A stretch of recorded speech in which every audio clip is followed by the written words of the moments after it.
وعلى من أحبهم وتبعهم بإحسان إلى يوم الدين. أما بعد. قال الله تبارك وتعالى: من أنفسهم يتلو عليهم آياته ويعلمهم الكتاب والحكمة وإن كانوا من قبل لفي ضلال مبين. وقال تعالى: لا أقسم بهذا البلد فأنت حل بهذا البلد. صدق الله مولانا العظيم.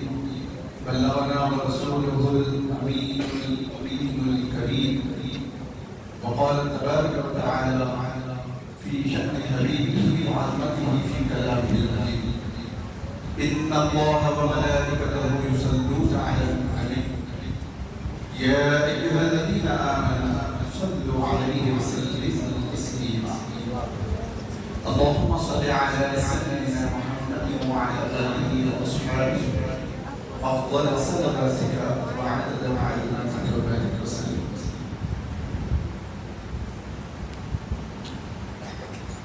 معزز محترم محمد عمر صاحب سابقہ صدر مسجد حضرہ پابند مصلی باپری اور مسجد کے امام فیصل صاحب اور دیگر عزیز اقارب، عزیز سننے والے کم سن نوجوان ساتھیوں، السلام علیکم ورحمۃ اللہ وبرکاتہ۔ اللہ سبحانہ و تعالیٰ کا بے انتہا فضل کرم کہ اس نے ہم کو اپنے حبیب پاک صاحب الاولاد صلی اللہ علیہ وسلم کی امت بابرکت میں پیدا فرمایا۔ ایک تو یہ کرم ہو گیا کہ اس نے ہم کو اپنے حبیب پاک صلی اللہ علیہ وسلم کی امت میں پیدا فرمایا۔ دوسرا کروڑوں احسان شکر مولا نے کہ اس نے ہماری پیدائش اسلامی گھرانوں میں فرمائی، دینی گھرانوں میں فرمائی۔ اگر وہ چاہتا تو کہیں اور بھی ہماری پیدائش کر سکتا تھا، لیکن مولا نے یہ ہم پر کرم فرما دیا کہ ہم کو دینی گھرانوں میں پیدا فرما دیا۔ پھر دینی گھرانوں میں پیدا فرمانے کے بعد اللہ تعالیٰ نے ہم یہ سعادت عطا فرما دی کہ ہم کو اپنے حبیب پاک صلی اللہ علیہ وسلم کی ذکر آپ صلی اللہ علیہ وسلم کا مولود منانے اور آپ صلی اللہ علیہ وسلم کی محبت میں جمع ہونے کی توفیق رفیق عطا فرما۔ یہ کرم بالائے کرم ہے مولا کا کہ اس نے ہم کو ایسے معاملات کے لیے چن لیا جن کی ہم چاہ کر بھی تمنا نہیں کر سکتے تھے۔ اللہ تعالیٰ نے ایسا مقام ہم کو عطا کر دیا۔ آج ہم یہاں پر جو جمع ہیں، یقیناً یہ ہمارا جمع ہونا کوئی معمولی جمع ہونا نہیں، یہ اللہ تعالیٰ کا پسند کیا ہے۔ گویا کہ جس طرح اللہ تعالیٰ فرماتا ہے کہ لقد من اللہ علی المؤمنین اذ بعث فیہم رسولا، یقیناً ہم نے مؤمنین پر احسان کر دیا کہ ہم نے اپنا محبوب کو عطا کر دیا۔ اللہ تعالیٰ کا جو محبوب ہے وہی ہمارا محبوب ہے۔ تو آپ غور کریں کہ ہم کسی اور کے ذکر میں نہیں بیٹھے بلکہ اللہ کے محبوب کے ذکر میں بیٹھے۔ حضرت بانی جامع نظام علیہ الرحمہ امام انوار اللہ فاروقی فضیلت علیہ الرحمہ والرضوان اپنی کتاب انوار احمدی میں فرماتے ہیں کہ نبی کریم صلی اللہ علیہ وسلم نے ارشاد فرمایا کہ جہاں پر انبیاء علیہ السلام کا ذکر ہوتا ہے وہ ایک طرح کی عبادت کی کئی قسمیں ہیں۔ فرماتے ہیں کہ انہی عبادت کی قسموں میں سے ایک قسم انبیاء علیہ السلام کا ذکر کرنا ہے۔ پھر فرماتے ہیں کہ جہاں پر اولیاء کرام اللہ تعالیٰ کے محبوبین کا ذکر کیا جاتا ہے فرماتے ہیں کہ وہ صدقہ ہے. پھر فرماتے ہیں کہ جہاں پر موت کا ذکر کیا جاتا ہے وہ تمہارے لیے قبر کے عذاب کی تخفیف کا سبب ہے. تو اب ہم جو جمع ہوئے ہیں یقیناً انبیاء کا ذکر عبادت ہے لیکن ہم جو جمع ہوئے ہیں وہ انبیاء علیہ السلام کے سلطان کے ذکر میں شامل جمع ہوئے ہیں. اللہ سبحانہ و تعالیٰ نے جن کو اپنا محبوب فرمایا ہے جن کو اللہ نے اپنا حبیب فرمایا ہے جن کو تمام انبیاء علیہ السلام آنے کی ان کی خوشخبری دیے ہیں حتیٰ کہ حضرت عیسیٰ علیہ السلام نے جن کا نام مبارک بتا دیا ہے ایسی ذات مبارکہ کی یاد میں آپ کے ذکر میں ہم یہاں جمع ہوئے ہیں. تو آپ غور و فکر کریں کہ کس طرح اللہ تعالیٰ نے ہم کو چن لیا ہے اور ہم اس میں بیٹھے ہوئے ہیں. ہمارا بیٹھنا بیکار نہیں ہے بلکہ اللہ تعالیٰ کی عبادات میں سے عبادت گویا کہ ہم اللہ تعالیٰ کے ذکر میں بیٹھے ہوئے ہیں. یقیناً ہر ایک کو بولنا نہیں آتا یقیناً ہر ایک کو معلوم نہیں ہے لیکن سننا بھی ایک قسم کی عبادت ہے. بولنا تو عبادت ہے. فرمایا کہ جس طرح آپ سنتے ہیں کہ قرآن مجید پڑھنا تو ثواب ہے قرآن مجید پڑھنا ذکر ہے لیکن قرآن کا سننا بھی ذکر ہے. وہاں قرآن کا سننا ذکر تھا قرآن کا پڑھنا ذکر تھا. یہاں پہ قرآن والے کا سننا ذکر ہے قرآن والے کا بولنا ذکر ہے. اسی لیے فرمایا کہ یہ کوئی معمولی عبادت نہیں ہے بلکہ اللہ تعالیٰ کی خاص عبادت ہے. اللہ تعالیٰ نے کلام پاک میں فرمایا اللہ اقسم بہذا البلد فرمایا کہ قسم ہے شہر مکہ. آپ غور کریں کسی نے یہاں پر کہہ دیا کہ یقیناً ہو سکتا ہے کہ کہہ سکتے ہیں کہ اللہ تعالیٰ نے شہر مکہ کی قسم کیوں یاد فرمائی. تو یہ بتایا جا سکتا ہے یہ خیال و گمان آ سکتا ہے کہ یقیناً مکہ کی قسم کھانے کا اللہ سبحانہ و تعالیٰ نے جو ارادہ فرمایا ہے اس کی وجہ یہ ہو کہ وہ روحانیت کا عظیم مرکز اس وجہ سے اللہ تعالیٰ نے اس کی قسم یاد فرمائی ہے. لیکن پھر یہ بھی خیال آتا ہے کہ ہو سکتا ہے کہ وہ کعبۃ اللہ شریف ہے وہاں پر حجر اسود ہے اللہ تعالیٰ نے اس کی یاد فرمایا اس کی قسم کو یاد فرمایا ہو. لیکن پھر اس کے بعد یہ بھی ہم خیال کر سکتے ہیں کہ وہ وہاں پر مقام ابراہیم ہے حتیم کعبہ ہے صفا مروہ ہے دیگر اللہ تعالیٰ کی قدرت کی عظیم نشانیاں وہاں پر ہیں. ہو سکتا ہے کہ اللہ تعالیٰ اس وجہ سے اس کی قسم کھایا ہو لیکن بتایا گیا کہ تمام چیزوں کی عظمت تمام چیزوں کا معاملہ اپنی جگہ ہے. اللہ تعالیٰ نے اس جگہ کی قسم کو یاد فرمایا ہے تو صرف اسی لیے کہ اللہ تعالیٰ نے اس مکہ شہر میں اپنے محبوب کریم صلی اللہ علیہ وسلم کی ولادت بسعادت کو فرمایا. نبی کریم صلی اللہ علیہ وسلم نے اپنی زندگی کا ایک حصہ مکہ میں گزارا اس وجہ سے اللہ تعالیٰ نے اس شہر کی قسم کو یاد فرمایا. جہاں پر رہ رہے ہیں جہاں پر حضور کا قدم ہے وہ مقام کی قسم اللہ تعالیٰ یاد فرما رہا ہے.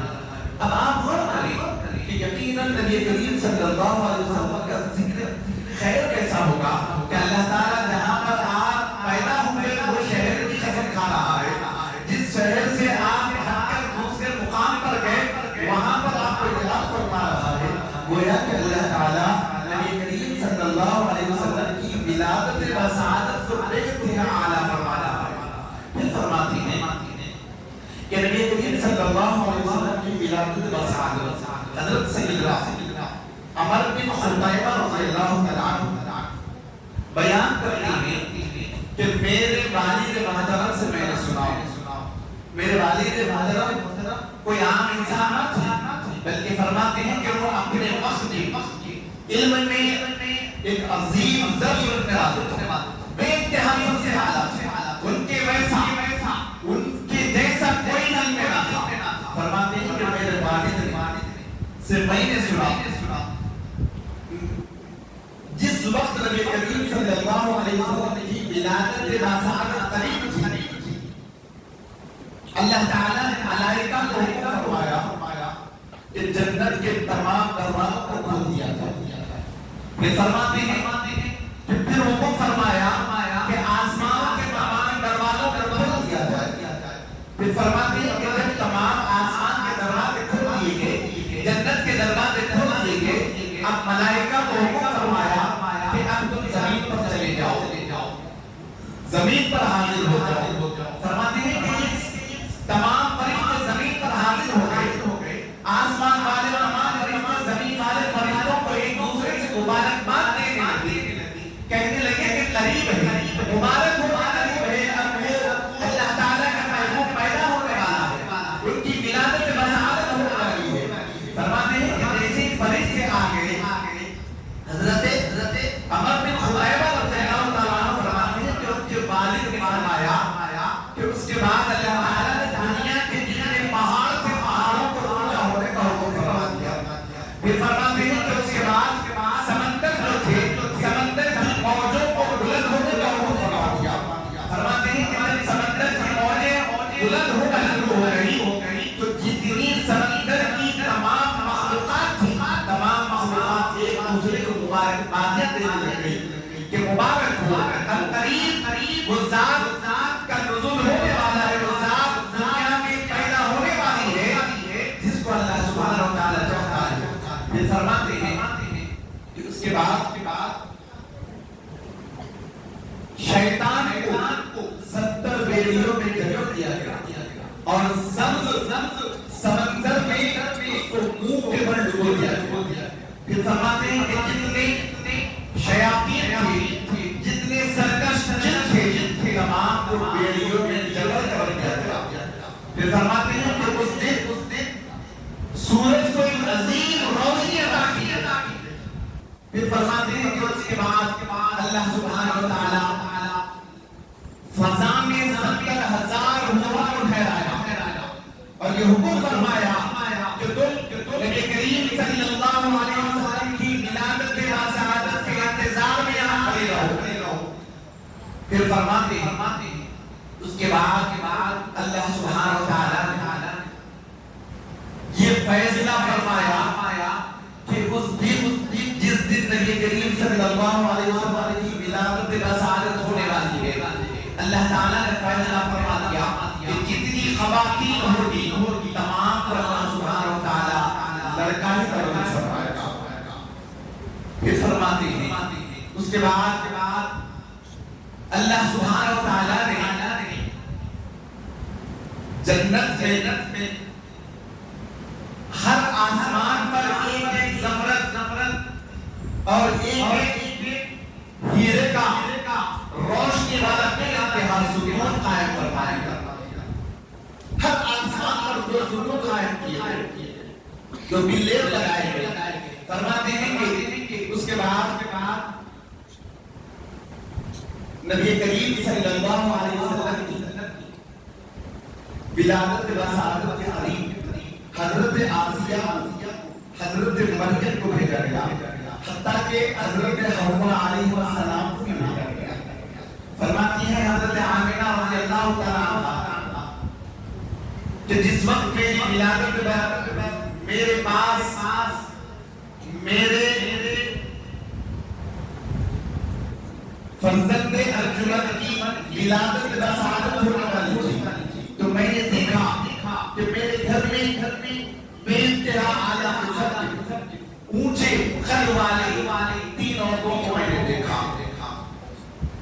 فرماتی ہے کہ جس وقت نبی کریم صلی اللہ علیہ وسلم میرے شکم مبارک میں آئے، اس وقت سے میری زندگی کا معاملہ بالکل الگ ہو گیا۔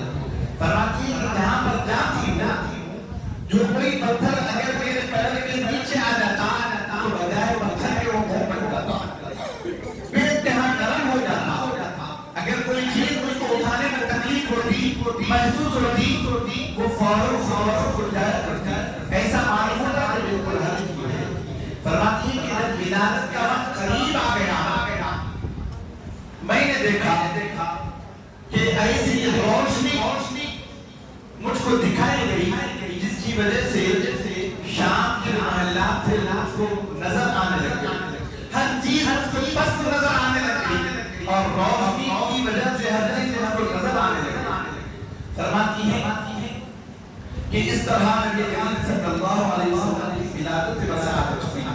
جب آپ کی ولادت بسعادت ہوئی، فرماتے ہیں کہ آپ کی ولادت بسعادت سے پہلے اللہ تعالیٰ نے تمام معاملات کرنے کے بعد فرماتے ہیں کہ ولادت بسعادت سے پہلے لوگوں نے دیکھا کہ ولادت کے بعد جو کعبۃ اللہ شریف کا دن اور دن یہ بیان پر ڈھونڈ رہا، پوچھا گیا کہ وجہ کیا تھی؟ کیوں ڈھونڈا؟ بتایا گیا کہ اس وجہ سے ڈھونڈا کہ جو اس کے اندر 360 بت رکھ دیے گئے تھے، وہ تمام کے تمام اپنے بت کے بل گر گئے، تمام کے تمام گر گئے، اور کہنے لگا کہ یقیناً اللہ تعالیٰ نے ایسی ذات کی ولادت بسعادت کر دی ہے جس کی وجہ سے ان کو پاک کیا جائے گا، جس کی وجہ سے لات و عزا کو ہٹا دیا جائے گا، جس کی وجہ سے میرے پاس آ کر لوگ تباہ کرنا شروع کر دیں گے، جس کی وجہ سے میری عاقبت، میری رونق دوبارہ اللہ تعالیٰ مجھ کو عطا فرمائے گا۔ بس یہ کہتا جاتا تھا، ڈھونڈتا جاتا تھا کہ اللہ تعالیٰ نے ایسی ذات کو پیدا فرما دیا ہے، یہ مجھ کو پاک کرنے والا ہے، یہ میرے پاس تمام لوگوں کو تباہ کے نام بلانے والا ہے، یہ لوگوں کو گمراہی سے نکال کر نورانی کی طرف لانے والا ہے۔ ایسی ذات کو اللہ تعالیٰ نے پیدا فرما دیا ہے جو تمام لوگوں کو گمراہی کی ضلالت سے نکال کر نورانی کی ہدایت کی طرف لے آنے والا ہے۔ فرماتے ہیں حضرت عبد المطلب رضی اللہ تعالیٰ عنہ کہ جس وقت نبی کریم صلی اللہ علیہ وسلم کی ولادت بسعادت ہوئی، میں اس کے بعد کعبۃ اللہ شریف میں گھر جاتا تو اس کے در و دیوار سے آواز سناتا تھا، اس کے در و دیوار سے آواز سناتا، ایک خیر کی آواز آتی کہ یقیناً اللہ تعالیٰ نے ایسا کو پیدا فرما دیا ہے جو مجھ کو پاک کرنے والا، مجھ کو میرے پاس ایسے لوگوں کو بھیجنے والا جو میرا طواف کروا دے۔ فرماتے ہیں کہ یہ آواز سیدنا عبد المطلب رضی اللہ تعالیٰ عنہ 3 دن تک سنی، 3 دن تک بتایا گیا کہ کعبۃ اللہ شریف نہ سنتا رہا۔ وجہ کیا تھی؟ وجہ یہی تھی کہ کعبۃ اللہ شریف کو اتنا ناپاک کر دیا گیا تھا کہ ہر وہ اور ہر دن کا ایک بت اس کا رکھا گیا تھا۔ آپ بہت بڑی 360 بت جو ہوتے ہیں، اس کا اگر اندازہ لگا تو 1 سال کے تمام دنوں کے بت، اس میں 2 بت زیادہ وہ تھے، ایک تھا عزا اور ایک تھا لات۔ یہ 2 بت ایسے تھے وہ تمام بتوں میں سب سے زیادہ بڑے مانے گئے۔ اب کعبۃ اللہ ڈھونڈ کر یہ کہہ رہا ہے لات و عزا کو پاک کرنے والی ذات آ گئی، لوگوں کو میرے پاس طواف کرانے والی ذات آ گئی، تمام لوگوں کو گمراہی سے نکال کر تمام 360 بتوں سے ہٹا کر اللہ تعالیٰ کی وحدانیت کا اقرار کرانے والی ذات آ گئی۔ بس یہ تمام معاملہ تھا کہ کعبۃ اللہ شریف ڈھونڈ رہا۔ جب نبی کریم صلی اللہ علیہ وسلم کی ولادت بسعادت ہوئی، سیدنا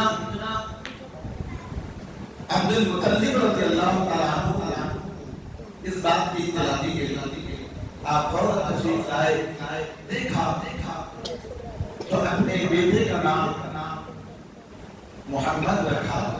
بعض روایات بتایا گیا کہ حلیمہ حضرت آمینہ رضی اللہ تعالیٰ عنہ نے اپنے بیٹے کا نام محمد رکھا اور حضرت عبد المطلب رضی اللہ تعالیٰ عنہ نے آپ کا نام احمد رکھا۔ جب ولادت بسعادت ہو گئی تو بتایا گیا کہ مکہ کا ایک دستور تھا، ایک طریقہ تھا مکہ والوں کا کہ جب کسی کے پاس بچہ تولد ہوتا تو وہ اپنے بچے کو کسی گاؤں والوں کو دے دیا کرتے، وہ ان کو دودھ پلایا کرتے، 2 سال کا جتنی مدت تک وہ چاہتے بچہ ان کے پاس میں تھا۔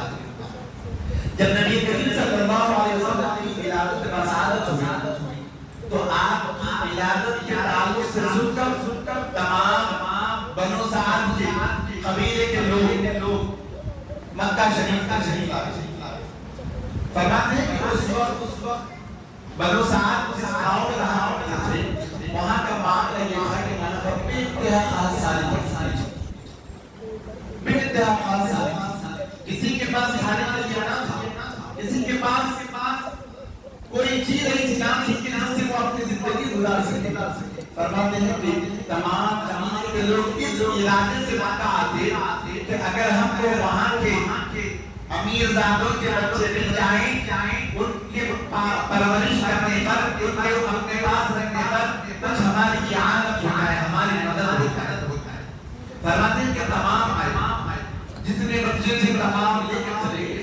نبی کریم صلی اللہ علیہ وسلم رکے ہوئے ہیں اس وجہ سے آپ کے والد محترم. فرماتے ہیں کہ تمام لوگوں میں سب سے اخیر میں آنے والی خاتون حضرت حلیمہ سعدیہ رضی اللہ تعالیٰ عنہا, جن کی حالت یہ تھی کہ جب وہ اپنے گھر سے نکلی تو سواری کمزور لاغر تھی کہ وہ تمام قبیلے والوں سے پیچھے تھی. جب آئی تو تمام لوگ بچوں کو لے کر چلے گئے. اب معلوم ہوا کہ ہے کون, تو ایک بچہ ہے جن کے والد محترم نہیں ہیں. حضرت حلیمہ سعدیہ رضی اللہ تعالیٰ عنہا نے یہ خیال کیا. انہوں نے کیا خیال کیا, ہم تو یہ کہتے ہیں کہ مولانا محی الدین نے خیال کیا کہ وہ اس بات کا ارادہ کیا کہ اب جب آ چکے ہیں تو پھر بس خالی ہاتھ نہیں جائے, چلو یہی بچے کو لے کر چلتے ہیں.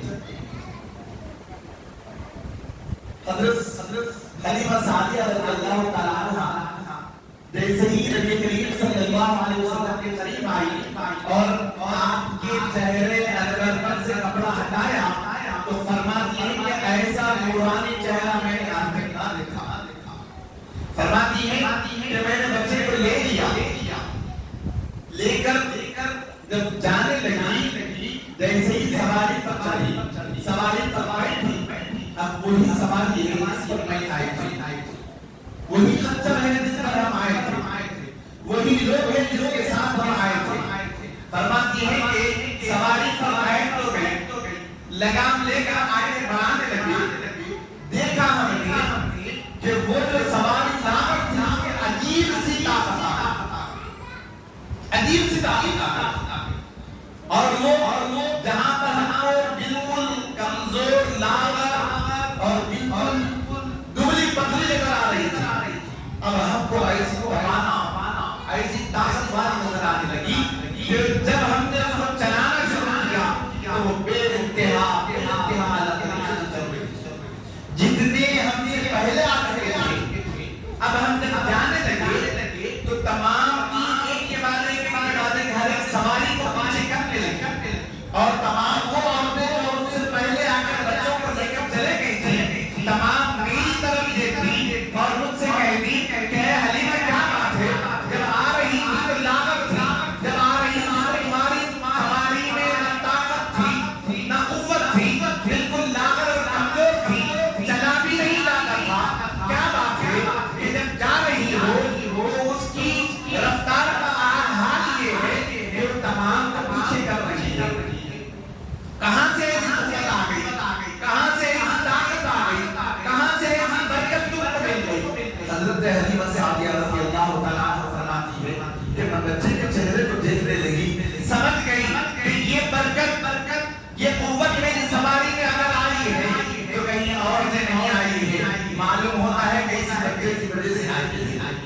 فرماتی ہیں کہ جب ہم گھر لے کر چلے گئے تو ہمارے گھر کا معاملہ یہ تھا کہ کھانے کے لیے اس دور میں چونکہ اونٹنی کا دودھ پیا جاتا تھا, بکریوں کا دودھ پیا جاتا تھا, یہی ان کی غذا تھی.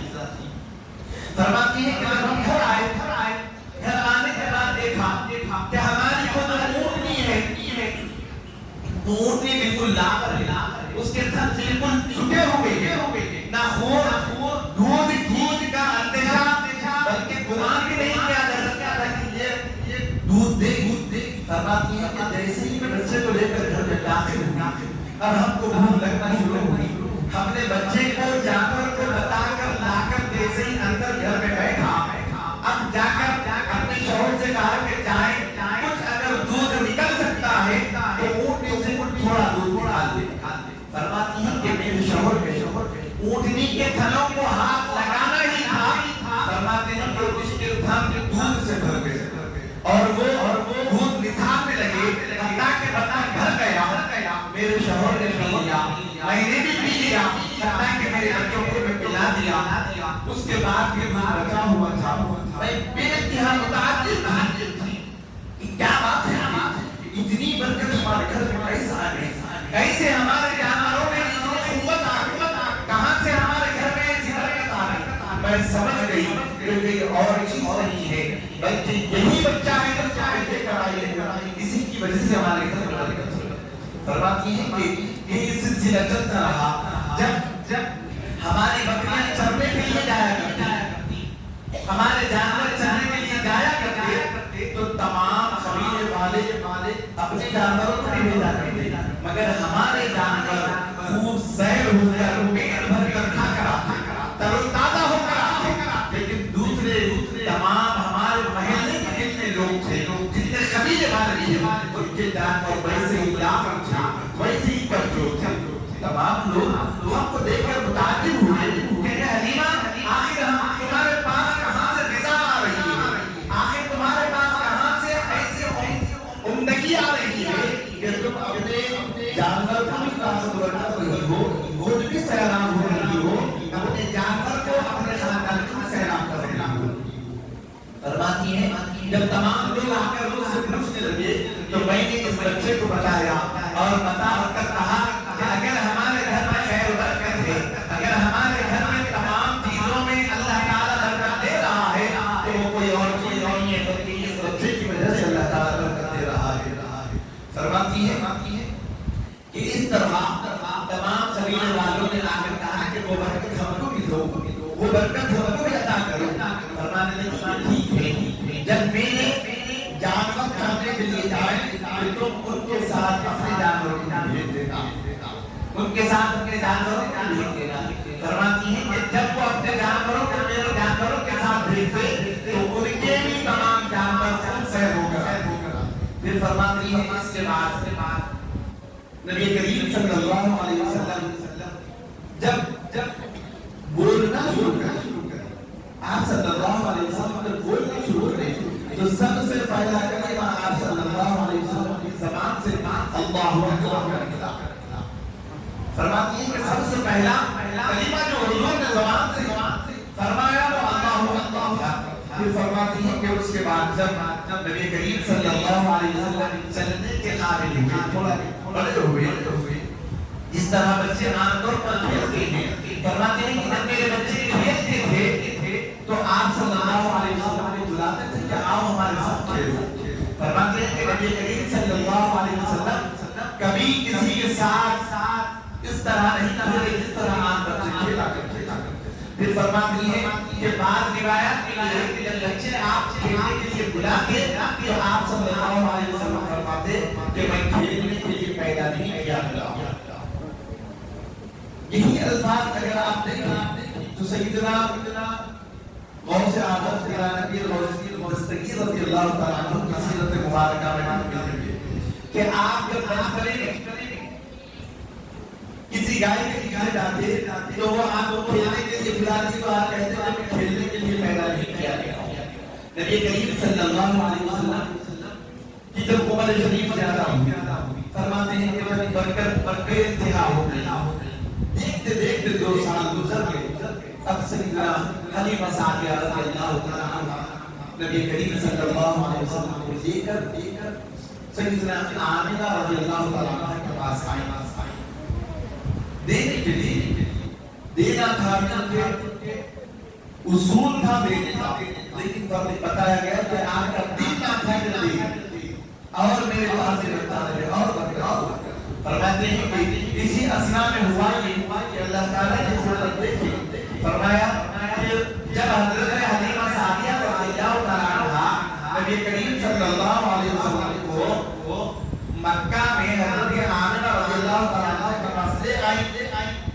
اس وقت مکہ میں خاک پڑا ہوا تھا. عرض کرنے لگی کہ یہاں خاک پڑا ہوا ہے، اگر آپ اجازت دیں تو کچھ اور مدت اپنے پاس سے بچے کو رکھیں. حضرت عامرہ رضی اللہ تعالیٰ عنہ نے اجازت دی. پھر آپ لے کر وہ بچے کو اپنے گھر آئی. فرماتے ہیں کہ کچھ وقت گزرا، اس کے بعد آپ بچوں کے ساتھ بکریاں چرانے کے لیے جایا کرتے تھے. اسی اثناء میں آپ کے جو رضائی بھائی تھے انہوں نے دیکھا کہ نبی کریم صلی اللہ علیہ وسلم بکریاں چرا رہی ہیں. اسی اثناء میں 3 ایسے اشخاص آئے جو بالکل سفید لباس پہنے ہوئے ہیں، جو تمام نورانیت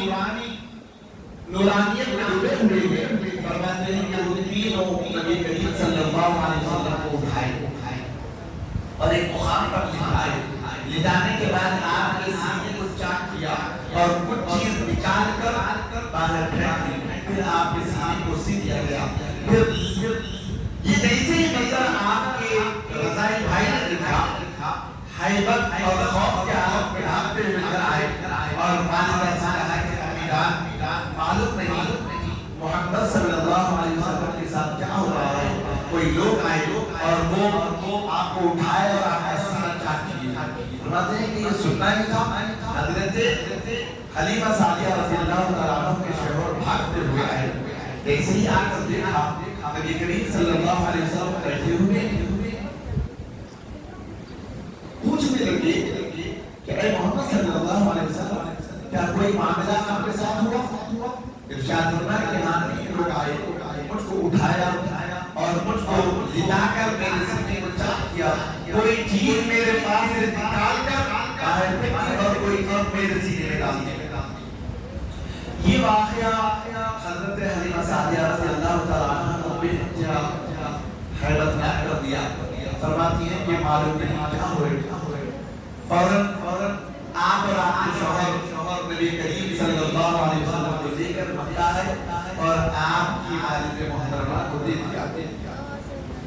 حضرت عامرہ رضی اللہ تعالیٰ عنہ نے فرمایا کہ آپ جو اور مدت کے لیے رہ گئی تھی کہنے لگی کہ معلوم نہیں کہ بچے کو کیا ہو گیا ہے. روایت میں یہ آیا ہے کہ معلوم نہیں بچے کو کوئی جن وغیرہ دکھا ہے، کوئی جن پکڑ لیا ہے.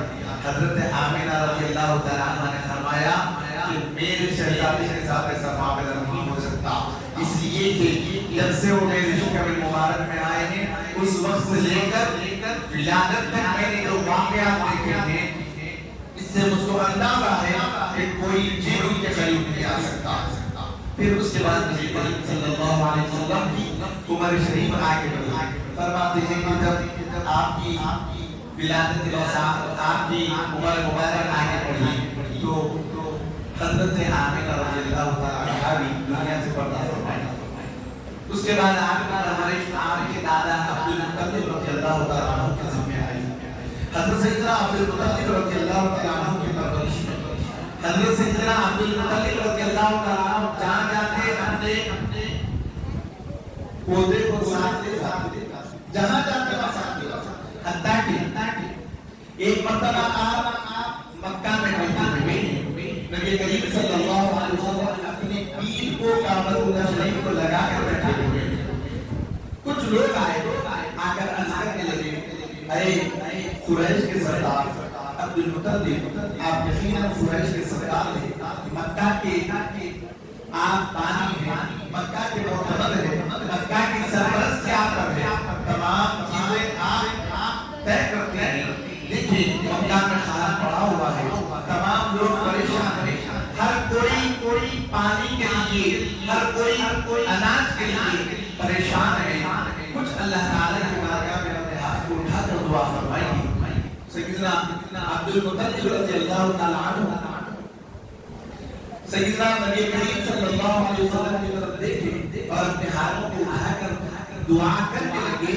فرماتے ہیں کہ آپ ادھر دعا کر رہے ہیں، ادھر نبی کریم صلی اللہ علیہ وسلم نے اپنی شہادت کی انگلی کو اٹھا کر آسمان کی طرف کیا. جیسے ہی انگلی کا اٹھا کر آسمان کی طرف کرنا تھا اللہ تعالیٰ نے بارش سے بارش فرما دیا. نبی کریم صلی اللہ علیہ وسلم کی عمر مبارک 8 سال کے قریب ہوئی تو آپ کے دادا حضرت سیدنا عبد المطلب رضی اللہ تعالیٰ عنہ بھی دنیا سے پرداس پا گئے. اس کے بعد آپ کی پرورش کی ذمہ داری آپ کے چچا ابو طالب رضی اللہ تعالیٰ عنہ کی ذمہ آئی. سیدنا عبد المطلب رضی اللہ تعالیٰ عنہ کی حضور پاک صلی اللہ علیہ وسلم سے اتنی محبت کیا کرتے تھے کہ ہر جگہ پر آپ صلی اللہ علیہ وسلم کو سامنے کراتے. فرماتے ہیں کہ جب ایک موقع آیا 12 سال کی عمر میں حضرت سیدنا عبد المطلب رضی اللہ تعالیٰ عنہ شام کے سفر پر ہجرت کے لیے نکلے. تجارت کی خاطر تجارت کرنے کی غرض سے شام کا سفر کرنے لگے. نبی کریم صلی اللہ علیہ وسلم کو دیکھا تو کہنے لگے کہ آپ بھی چلو گے. فرمایا کہ ہاں بالکل چلوں گا. آپ سیدنا محمد مصطفیٰ صلی اللہ علیہ وسلم کو اپنے ساتھ لے کر چلے. فرماتے ہیں کہ جب سیدنا عبد المطلب رضی اللہ ابو طالب رضی اللہ تعالیٰ آپ صلی اللہ علیہ وسلم کو تجارت کی غرض سے لے کر وہ شام گئے تو وہاں پر ایک عیسائیوں کا سردار تھا. ایک بحیرہ نامی راہب تھا. وہ تمام لوگوں کو دیکھا. سیدنا ابو طالب رضی اللہ تعالیٰ عنہ جا کر تمام تجارت کا مال لے جا کر اس کے گھر کے سامنے کھڑے ہوئے. جس میں وہ عبادت کیا کرتا تھا اس کے سامنے کھڑے ہوئے. تمام لوگوں کو دیکھ کر تمام لوگوں کی دعوت کرنے لگا. فرماتے ہیں کہ جیسے ہی نبی کریم صلی اللہ علیہ وسلم کے ساتھ یہ تمام گئے تو اس کے گھر کے سامنے ایک جھاڑ تھا. جیسے ہی حضور وہاں پر تشریف فرما ہوئے تو وہ جو جھاڑ تھا وہ پورا کا پورا حضور پاک صلی اللہ علیہ وسلم پر جھک گیا. بجائے یہ کہ آپ پر دھوپ آ رہی تھی تمام دھوپ کو چھاؤں میں بدلاؤ. جیسے ہی یہ منظر دیکھا بڑا تعجب ہوا. پھر تھوڑی دیر ٹھہر کر دیکھتا رہا کہ واقعی میں جو سوچ رہا ہوں میں جو دیکھ رہا ہوں وہی ہے کیا نہیں. نبی کریم صلی اللہ علیہ وسلم تھوڑا آگے بڑھے. کچھ دیر کے بعد اٹھ کر آگے بڑھے تو آسمان کی طرف دیکھا کہ ایک ایسا بادل آپ پر ساتھ لے کر کیا ہوا ہے جہاں آپ جاتے آپ کے ساتھ ساتھ آپ پر دھوپ کی ہوائیں پڑنے نہیں دیتا. جب یہ تمام دو منظروں کو دیکھا اور دیکھا کہ جہاں جہاں ہم جا رہے ہیں چاہے وہ پہاڑ ہو یا پتھر ہو نرم پڑ جاتا پہاڑ ہو تو جھک جاتا. یہ منظر جو دیکھا تو کہا ابو طالب ادھر آؤ. ابو طالب کو بلایا اور پوچھا کہ بتاؤ تم میں وہ کون ہے جو وہ بچے کو لے کر آئے. حضرت ابو طالب نے کہا کہ میں لے کر آیا ہوں. پوچھا کہ بتاؤ یہ بچہ ہے کون. کہنے لگے کہ وہ میرا بھتیجا ہے میرے بھائی کا بیٹا ہے. کہنے لگا کہ جانتے ہو یہ کوئی معمولی بچہ نہیں. یہ کوئی معمولی بچہ نہیں ہے. ہم نے اپنی کتابوں میں پڑھا ہے ہمارے علماء نے ہم کو بتایا ہے. ہم خود اس بات کو جانتے ہیں کہ ہماری کتابوں میں جن کا ذکر ہے جن کی صورت کو جن کی سیرت کو جن کے تمام نشانیوں کو کتاب میں بتایا گیا ہے معلوم ہوتا ہے کہ یہ وہی بچہ ہے. ہماری کتاب میں بتایا گیا کہ نبی آخر الزمان ایک وقت میں آنے والے ہیں. جب وہ آئیں گے تو جہاں وہ چلیں گے ان کے ساتھ ایک بادل کا ٹکڑا ساتھ چلے گا. پھر کہتا ہے کہ ان کی نشانیوں میں سے ایک نشانی جو ہوگی کہ وہ جس راستے سے چلے جائیں گے در و دیوار اگر دیکھیں گے تو جھک جائیں گے. وہ جس جھاڑ کے نیچے بیٹھ جائیں گے جھاڑ خود بخود ان کے اوپر اپنا سایہ کرتے ہوئے جھک جائے گا. کہتا ہے کہ تمام نشان یہ تمام نشان اس بچے میں دیکھ رہا ہوں. معلوم ہوتا ہے کہ یہ کوئی معمولی بچہ نہیں ہے. ہماری کتابوں میں جن کا ذکر کیا گیا ہے ہمارے علماء نے جن کے تعلق سے بیان کیا ہے یقیناً یہ وہی نبی آخر الزمان معلوم.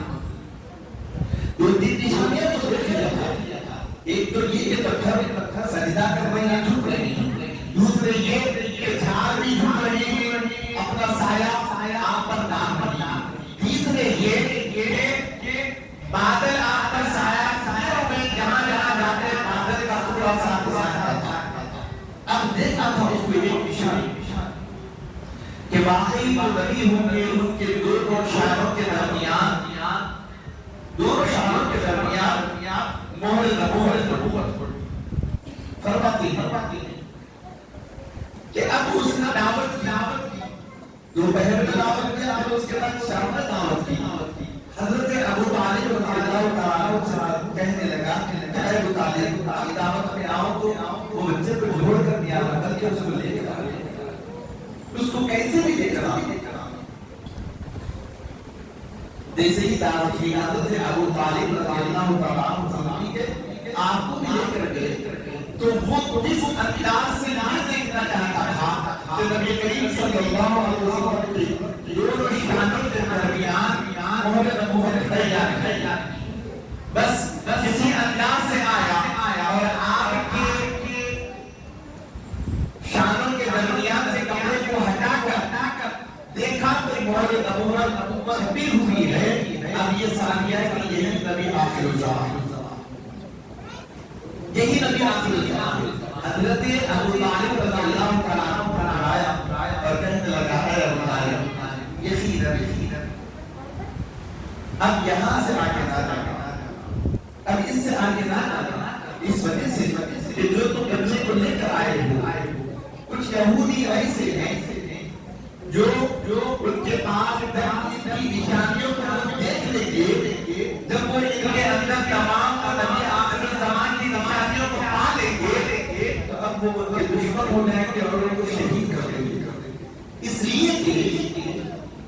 لیے کہ وہ اس بات سے نفرت کرنے لگے ہیں اس بات کو ناپسند کرنے لگے ہیں کہ یہ جو نبی آخر زمان آئے ہیں یہ بنی اسرائیل سے آنا تھا بنی اسرائیل سے آنا تھا لیکن یہ بنی اسرائیل سے آ گئے بس ان کو اس ساتھ جس سے نفرت ہے اور وہ اس بات کو پسند نہیں کیے کہ اللہ تعالیٰ نے بنی اسرائیل سے نہیں بلکہ بنی اسرائیل سے پیدا فرما دیا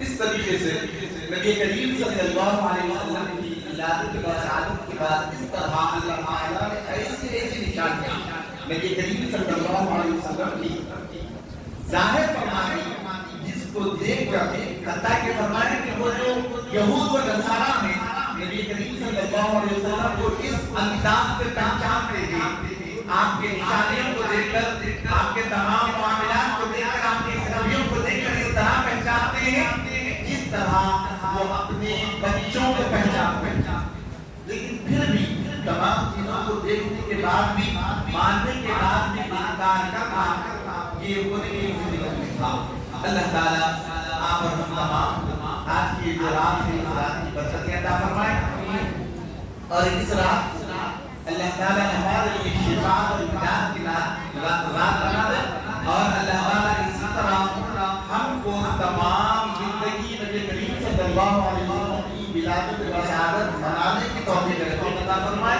عزت کی زندگی کی ایمان کی نصیب فرمائے وآخر دعوانا الحمد للہ رب العالمین صلی اللہ تعالیٰ علیہ وسلم